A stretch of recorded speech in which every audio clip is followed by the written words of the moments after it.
You decide to buy a red car, and suddenly red cars are everywhere, on the highway, in parking lots, in the background of movies you've seen 10 times. They didn't just appear. It's called the Baader-Meinhof phenomenon, and it explains a lot more than cars. Here's why this happens at a mechanistic level. Your brain receives roughly 400 billion bits of information on every single second of every single day. It presents you with only about 2,000 of them. That means your brain is making nearly 400 billion decisions per second about what you don't need to see, based almost entirely on what you've told it to look for.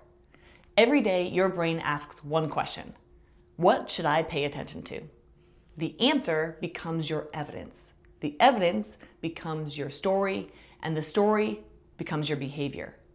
So when you prime your brain to look for red cars, it doesn't manufacture red cars, it just stops throwing them away. Here's why this matters beyond cars.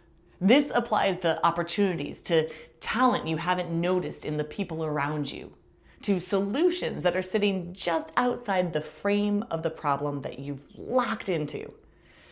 What you look for, you find. And here's the part most people miss. Your default setting isn't neutral.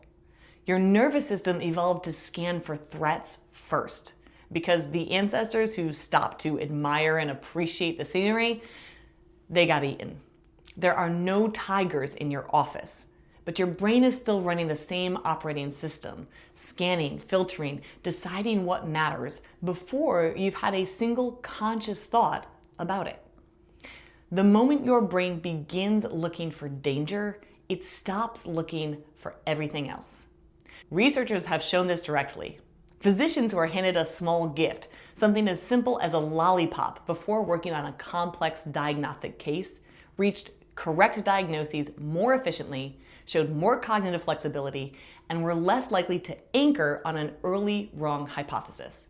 Not because candy makes you smarter, but because a small shift towards an expansive state changes how the brain processes everything else. So the real question isn't whether you're being intentional about what you're telling your brain to scan for. It's whether you're letting a threat detection system built for an entirely different era make that decision for you by default every single day. Before your next hard conversation, your next problem that you're stuck in, your next meeting where everyone is locked into the same frame, ask yourself one question. Am I looking for tigers, or am I looking for candy?